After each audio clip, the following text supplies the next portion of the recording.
کہ کیا موجودہ حالات میں عورتوں کا مسجد میں جا کر نماز تراویح جماعت سے ادا کرنا درست ہے؟ جواب یہ ہے کہ اگر کوئی عورت اپنے کسی محرم کو ساتھ لے کر مسجد میں جائے اور راستے کے اندر کسی فساد، کسی فتنے اور کسی خرابی کا اندیشہ نہ ہو، اور وہ عورت جو ہے وہ بھی خوشبو لگا کر باہر نہ جائے اور زرق برق چمکدار کپڑے پہن کر بھی نہ جائے، بلکہ عام جو گھر کے اندر کام کاج کے کپڑے ہوتے ہیں وہی پہن کر کے یا صوفیانہ صاف کپڑے پہن کے تو وہ مسجد کے اندر چلی جائے، اور راستے میں کوئی خرافات جو ہے وہ نہ کرے، شرعی پردے کے ساتھ جائے، شرعی پردے کے ساتھ واپس لوٹے، تو ایسی عورت کا مسجد کے اندر جانا جائز ہے، بشرطے کہ مسجد کے اندر فتنے سے امن و امان ہو۔ اگر مسجد کے اندر کوئی فتنے کا کوئی اندیشہ ہو سکتا ہے یا کوئی خطرہ ہو سکتا ہے تو بھی آنا جائز نہیں۔ تو ہر قسم کے جو فتنے ہیں اور ہر قسم کے جو اندیشے ہیں وہ سارے کے سارے منفی ہوں، سارے کے سارے موجود نہ ہوں، اور عورت جو ہے وہ سادگی کے ساتھ آئے، محرم کو ساتھ لے کے آئے، محرم کو ساتھ لے کر کے جائے، با حفاظت آئے، اور راستے کے اندر بھی کوئی معاملہ ایسا نہ ہو اور با پردہ آئے، تو اس کے لیے میرا فتویٰ یہ ہے کہ مسجد کے اندر عورت کو تراویح کی نماز پڑھنے کے لیے آنے کی گنجائش ہے۔ ان کے لیے بھی حکم یہ ہے کہ ان کے لیے بھی ساتھ کوئی ایسی ٹیم، ایسے افراد کی ہونی چاہیے کہ جو افراد راستے میں ان کی حفاظت کریں، پھر ٹھیک ہے۔ لکھا ہے جی، عورتوں کی امامت کروانا نماز تراویح میں اور نماز تسبیح کے اندر گھر میں یا مسجد میں کیا حکم رکھتا ہے؟ کہ نبی کریم رؤوف الرحیم صلی اللہ تعالی علیہ وسلم کا فرمان علی شان ہے، اخروہن من حیث اخرہن اللہ۔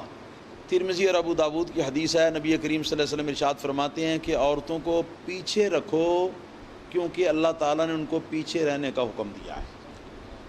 اور امامت کے اندر چونکہ آگے کھڑا ہونا ہوتا ہے تو یہ آگے کھڑا ہونا پیچھے رہنے کے حکم کے منافی ہے، اس لیے یہ جائز نہیں ہے۔ نبی کریم صلی اللہ تعالی علیہ وسلم کا فرمان علی شان ہے کہ پہلے صف بنائیں بالغ مرد، اس کے بعد صف بنائیں بچے، اور اس کے پیچھے صف جو ہے وہ عورتوں کی ہو، اور نبی کریم صلی اللہ علیہ وسلم کا فرمان ہے کہ مردوں کی صف بہترین وہ ہے جو پہلی ہو، مردوں کے لیے پہلی صف جو ہے وہ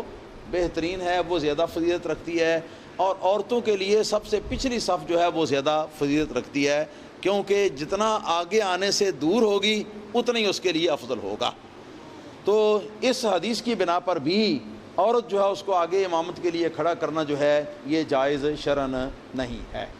اور یہی وجہ ہے کہ امام اعظم ابو حنیفہ رضی اللہ تعالی عنہ آپ کا فتویٰ اور آپ کی فقہ کے اندر یہ مسئلہ جو ہے یہ تفصیل کے ساتھ کابرن عن کابرن، اور یہ ہمیشہ سے یہ چلا آ رہا ہے، ہماری کتابوں کے اندر بھی جو لکھا ہوا موجود ہے، کتب فقہا میں جو لکھا ہوا موجود ہے کہ اگر تنہا عورتیں جماعت کروائیں اور ان کی عورت امامت کرے تو عورت چاہے وہ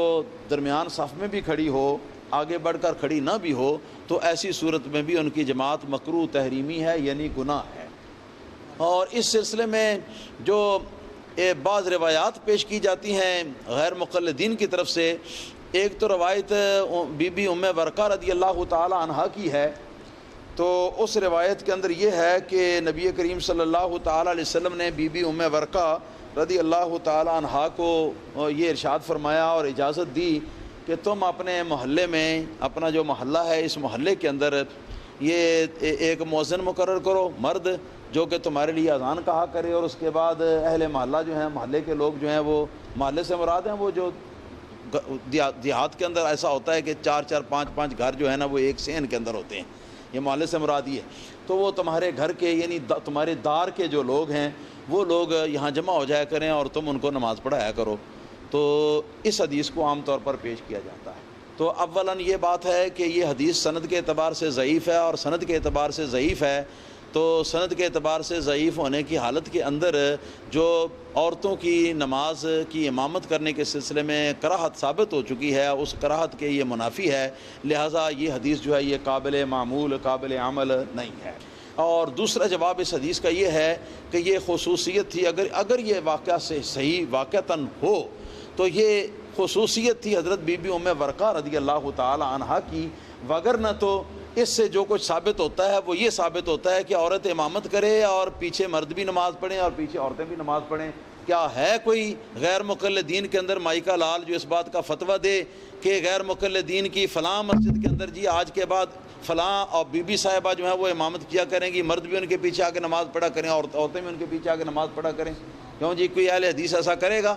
اہل حدیث کا بھی یہ مذہب نہیں ہے کہ عورت مرد کو نماز پڑھا سکے، جماعت کرا سکے، اور وہاں تو عورت کے مرد کو جماعت کرانے کا مسئلہ ہے۔ تو اس کو ہمارے فقہائے کرام نے بر تقدیر ثبوت کہ اگر کسی درجے میں ثبوت ہو جائے تو اس کا مطلب یہ ہے کہ حضرت بی بی ام ورقہ رضی اللہ تعالیٰ عنہا کی تنہا بی بی ام ورقہ کی یہ خصوصیت تھی، نبی پاک صلی اللہ علیہ وسلم نے ان کے لیے یہ ایک فضیلت جو ہے آپ نے عطا فرمائی تھی، ان کے علاوہ کسی اور کے لیے نہیں ہے۔ باقی اس کے علاوہ مرفوع حدیث کے اندر کچھ بھی نہیں ہے ان کے پاس۔ تو جو کچھ کتابوں کے اندر لکھا ہوا ہے میرے مذہب کی کتابوں کے اندر میں نے ان کے مطابق بتا دیا۔ اب جو لوگ اس کے خلاف کرتے ہیں اور